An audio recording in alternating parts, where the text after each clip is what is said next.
everybody. I'm Amanda with ALSD. And for those of you who have already been tuning in, we are doing a series called My Mile High Why. We're doing that because ALSD's summer conference next year, next June 21 to 23, will be held in Denver. So a series of interviews to learn a little bit more about the teams and companies that operate in the city and to uncover some hidden gems that we may not know about and that ALSDers may want to take in while they're in town next summer. So we're going to start big picture, guys. Some really exciting big plans for Ball Arena and the surrounding grounds, transforming it into a mixed use neighborhood with housing, parks, community spaces, truly enhancing downtown Denver. Love to know a little bit more about it. So Matt, I'll turn to you on this one. Okay, yes. So there are, Ball Arena is surrounded by 65 acres of surface parking lots. And what we aim to do is create a new neighborhood for downtown, a new neighborhood that is of Denver's fabric and embraced by the surrounding community. We've been working on implementing Mr. Kroenke's vision for this new neighborhood for quite a while, but we're now moving towards bringing on our first phase of development, which will be an entertainment district focused around the arena itself. And the first move for that district will be a pedestrian bridge over Spear Boulevard. As if you need more walkable space in Denver. The whole city is so walkable and so community Yes. friendly. What's the completion date for it? Well, geez, this is, 65 acres is quite a big site. So, we look at a long-term horizon here. This will take, probably 20 years to build out in its entirety.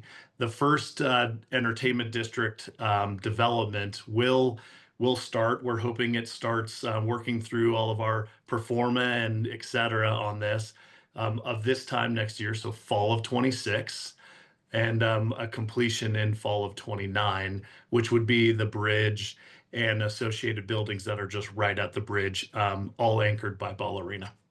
Yeah, fantastic. I've been to the arena. It's an amazing space in the surrounding area. You can tell there's already vibrancy around there. So excited to see what happens. Nate, anything to add on your end from the surrounding areas? Our team has been really excited about what's happening outside of Ball Arena, but I know our team is working pretty diligently on how we can kind of reshape the premium with inside Ball Arena and what that is.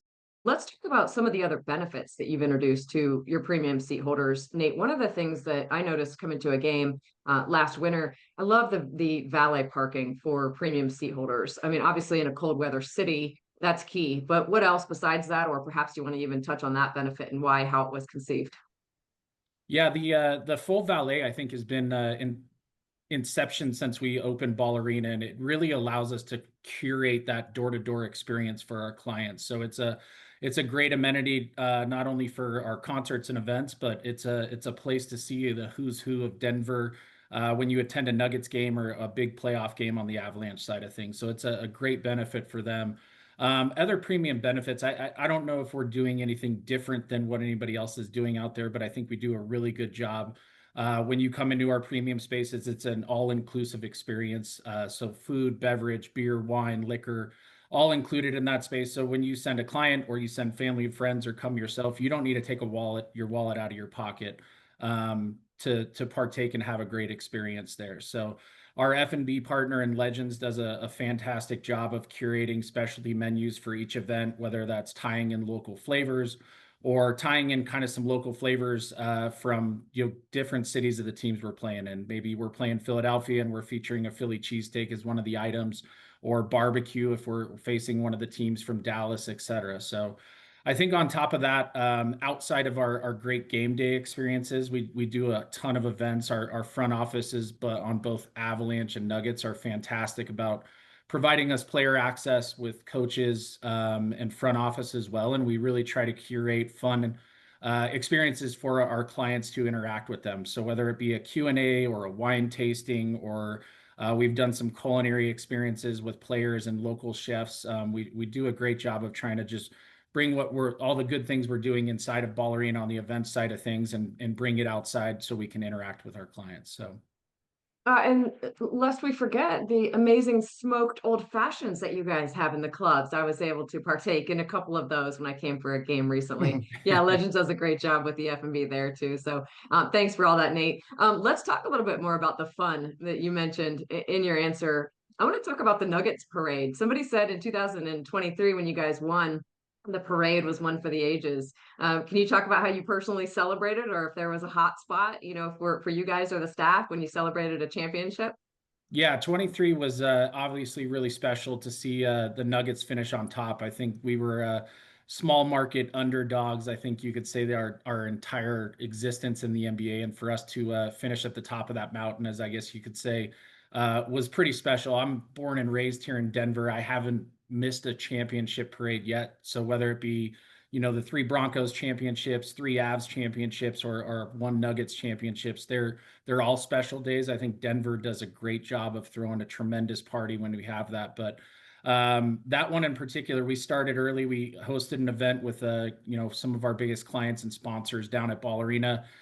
Showed the team off onto the parade route, met them down at Civic Center Park, and have kind of front row seats for all the festivities down there with hundreds of thousands of other Nuggets fans celebrating that victory. And then post game, we went out downtown, and our company had rented out a huge bar, and we had a bunch of friends, family, clients, coworkers, and it was a really special day. I think parade day for me, specifically the two most recent with the Avalanche and the Nuggets, given that I worked within the organization and been in the business for 20 years, were super special for me, even being a Denver fan, and just being able to celebrate with family, friends, coworkers, and our clients was really special. So it was a great day for sure. You guys are so spoiled. Yeah, Denver we, is we've been such a spoiled champion lately for city. sure. Yeah, Yeah, you do. the run's Matt, not anything over to add? yet though. Yeah. Oh, Yeah, no, yeah. we're behind you, man, all the way. We hope you win Yeah. another one. Yeah, and I think what's an incredible opportunity for us to create next to Ball Arena and at the arena itself really is we don't have right now a watch day experience or a game day experience that's extended outside of the building. And so, for away games and home games, we're going to create an environment that's really open for everyone to attend, even if you don't have a ticket, which is going to be super exciting. So to come to our district to experience the energy and excitement of a game or a concert that's occurring inside the building, but experience it on the outside. And when it comes to championships, finishing the parade at Ball Arena and at our district, that's good. We want that. That does sound pretty good. Well, good Yeah. luck to you guys this season. We'll get you out of here on the last question. Those that have spent time in Denver know that there's hot spots, whether it's, the Rhino District or downtown or wherever. You guys have a favorite spot in case ALSDers come in and, attend early Uh, and stay late, that type of thing? Where should we go to eat or enjoy the city? Yeah, I think a couple great spots inside or outside of the city. Obviously, Cherry Creek is a beautiful area, great restaurants, bars, easily walkable. It's about 15 minutes outside of Denver. Or if you want to venture a little bit further outside, about 25 minutes outside of Denver is Golden, where I live currently. And obviously, you could partake in the mini breweries that are there. One in particular, the Coors Brewery, do the tour. It's a fantastic facility, but there's some great restaurants, et cetera, to eat there, and you're right in the foothills, feel like you're in the mountains. So if you have time, venture out west to Golden and experience that. yeah, and I would say another phenomenal neighborhood that's been really created over the last 10, 15 years has been our River North District or Rhino District, which is such an interesting mix of arts and galleries and new restaurants and bar space that just resonates for the Denver vibe.